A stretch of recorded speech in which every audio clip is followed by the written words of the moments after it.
Hello everyone, welcome to the weekly market update with FISG.com. I am Tonkiti. Okay, let's get started. In the past week, the figures for GDP and non-farm payroll in the United States were announced, and both figures showed a decrease.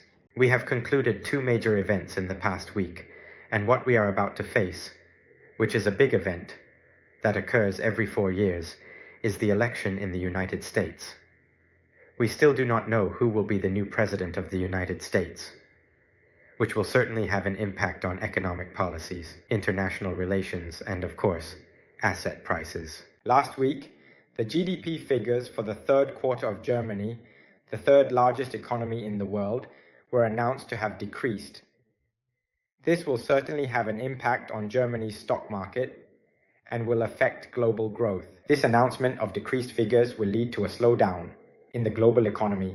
In this section, we can see that there is a forecast from Bloomberg that in 2022, Germany's GDP grew quite well at 1.8%. In 2023, Germany's GDP began to decline, sitting at nearly 0.2%.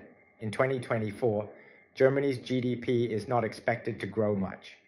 But in the forecast for the following year, 2025, Bloomberg predicts that Germany's GDP will recover to a level between 1% and 1.2%. What will happen next?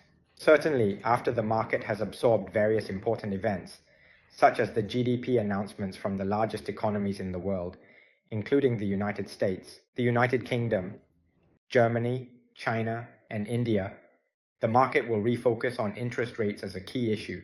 When we look at the Fed watch, we can see that in November, there will be an FOMC meeting where decisions regarding interest rates in the United States will be made. Overall, the market is quite confident and expects that the Federal Reserve will lower interest rates at least once more this year by 0.25 basis points or 0.25%. From the current interest rate of 5%, it is expected to be adjusted down to around 4.5 to 4.75%. This is what the market anticipates. The Secretary expects this to occur based on our observation of the Fed's dot plot. In 2024, there is likely to be another interest rate cut of 0.25%, and in 2025, there will be at least 2 to 3 more cuts. The market has quite high expectations for the interest rate to be reduced to around 3.5%.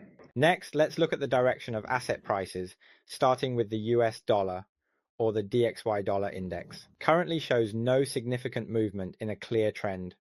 The important support level is around 99.16, while the upper resistance level is at approximately 106.4.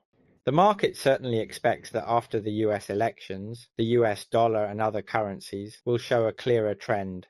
Next, regarding the price of crude oil, it has declined significantly. To test a crucial key support level, around 67.6 to 67.5 per barrel. If this support holds, there is potentially a chance that the price of oil will recover and rise again. Additionally, if the war or the escalation of the war intensifies, it could significantly push the price of oil back to test previous highs, which were around $120 to $129 per barrel during the Ukraine and Russia war. For those who have some gold, congratulations to everyone who bought gold and is still holding it. The price of gold has tested the all-time high once again, and it seems to reach an all-time high every week. From now on, keep an eye on it. If the price of gold continues to rise, there is a chance it could test the level that everyone expects, around $3,000 per troy ounce. However, if the price of gold retraces before the key support level, it should not fall below $20,650 per troy ounce. If it breaches the short-term support at $20,650 per troy ounce, gold may have the potential to decline to $24.95 or $2,500 per troy ounce. Certainly, this support level is important in the medium to long term. If the price of gold closes below $2,495 on the weekly time frame, it will confirm the end of the upward trend that began from around $1,800 per troy ounce. And this is the weekly market update. Yes, I am Tonkiti. I wish all investors good luck in their investments. Goodbye.